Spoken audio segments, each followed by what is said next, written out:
Hi there, I'm Ewan the Therapist. Welcome to my YouTube channel. This is a YouTube channel where we discuss issues in and around healing childhood trauma. So if that's the kind of thing you're interested, click on the subscribe button and you'll get regular basis or updates. Now today we're going to be discussing Mel Robbins' book, The Let Them Theory, and I'm going to be looking at whether I think it's something that it's a book that will hinder your journey on childhood trauma or whether it will help. And I'll give you a clue. I'm leading a little bit more to hinder, but we'll come to that. In order to do that, I'm going to be explaining a little bit about what the Mel Robbins theory is on Let Them, what the fuss is all about. And they're going to be looking at where I lean towards. It's more of a hinder to healing childhood trauma, particularly depending on where you are on a kind of an attachment spectrum and how I think it can kind of be misused. Before we get to that, let's have if you're not familiar with the Mel Robbins phenomena of Let Them, I'm going to do a quick little recap on what it is and what it's all about.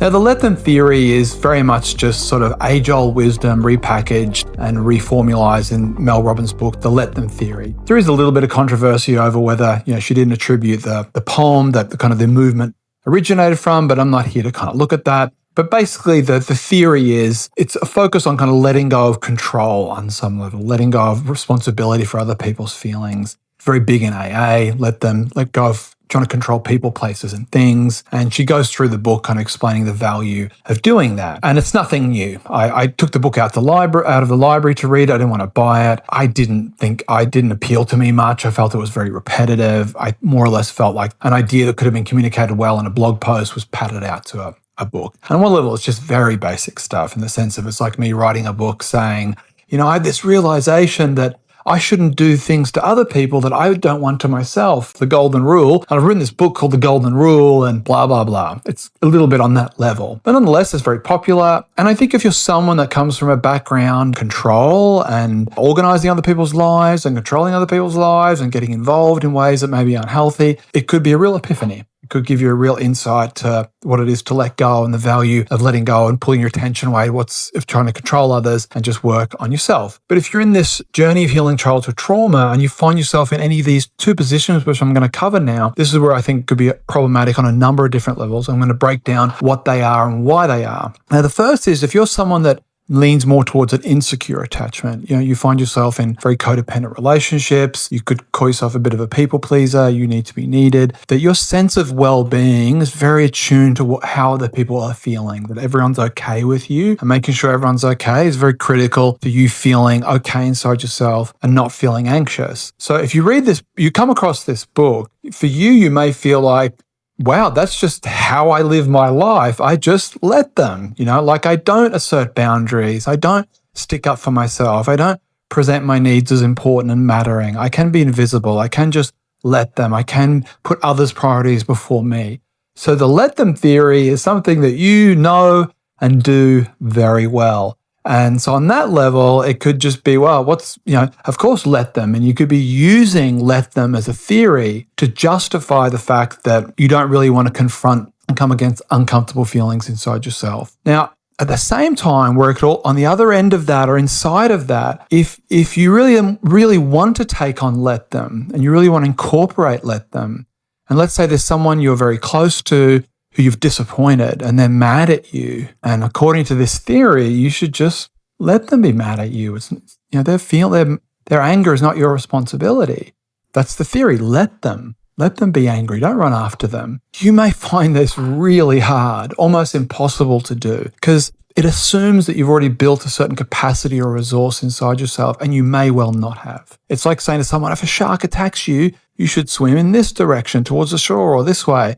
And they don't even realize you can't even swim.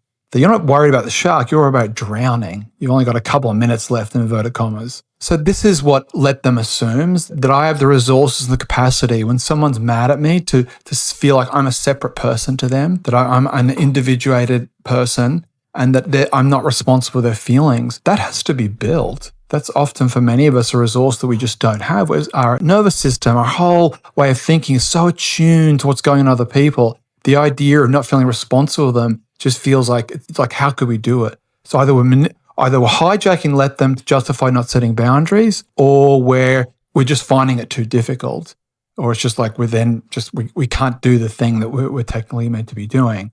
And this is the bit where I feel like, let them in theory is not the same as let them in fact.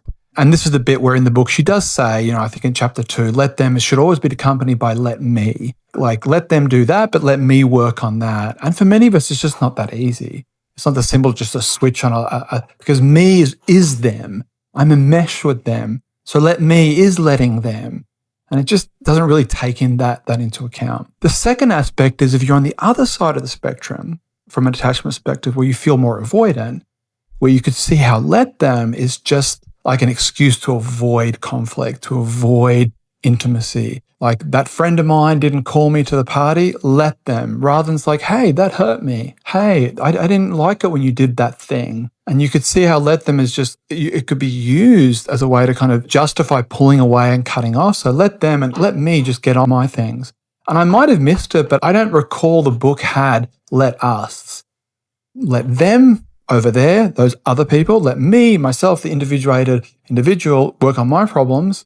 But what about let us? For many of us, our trauma and obviously our attachment trauma comes from our relationships. Rupture and repair requires crossing bridges. It requires meeting halfway. It requires discomfort. It requires a process of them, me, and us, a third aspect of us. And there's just nothing in that book about us, at least that I remember. Certainly, I don't think it was termed us. You got let them and you got let me, but there's no let us. And for people that lean towards avoidance, the letting us piece is a big part of their healing process. Speaking up, stepping forward, sharing how they feel, and not moving into that avoidance space is something that's required. And letting them could just be a way of like rationalizing. And this is the difficulty. And this is where I think these books, a lot of these sort of pop psychology and Oprah style books are problematic because the nature of the market is they need something bite-sized to sell. But the process of healing, like really making long-lasting change, is not bite-sized. It's not instant. I think she had a book out prior to the 5-minute rule or something, like, which just is everything about our instant culture. Healing is lateral, it's slow, it's gentle, it's gradual, it's messy, it's beautiful, it's complicated, it's relational, it's all these things in one in this moving motion. But what it isn't is quick, particularly these deeper patterns of communication and contact and the way we engage and understand ourselves in the world. These are profound things that have often been set into motion through profound trauma. And shifting and bringing awareness to this it's tricky and it's complicated. And when it's oversimplified like this, I think it makes people feel like they're further away than they should be, when the reality is she there? I mean, you'd have to know her on a personal level, but that's, she's proposing as a very Dzogchen level stuff, release and surrender, relax, release. Every point of resistance, relax, release. Wow. Is that how she lives her life on a day-to-day basis? And if it isn't, why are you writing something on a theory that you're not able to do yourself? I mean, an interesting aside with her is she copyrighted or trademarked. She tried to let them term. So if someone used it commercially, they'd have to pay her money. I don't think it was successful. I think she's tried again, but I don't know how shameless or lack of awareness or let them, but not those people over there trying to use let them not. I mean, how do you do that? So, I mean, maybe that points to something, maybe it doesn't. It doesn't matter. But I think that the critical thing is not to you have to try to take on theories that are way too simplistic for the complexity of what's involved in this kind of lateral process of awareness and change. Self-honesty is hard to really say, like, am I doing this because of this, or am I doing that? And to be able to see it without judgment or scorn or shame and all these things takes time, and it's a lateral process. So be careful of books that kind of oversimplify these things. If you've read her book and you've had an experience with it, positive or negative, please put in the comments below. Thank you very much for coming to the channel. If you'd like to know more about what I do and how I work as a therapist, you can go to my website, Ewan the Therapist. There's also a link to a free consultation if you're interested in exploring how therapy could work for you. So look, please take care of yourself. If you've enjoyed this video, like and subscribe, and see you later. Bye-bye.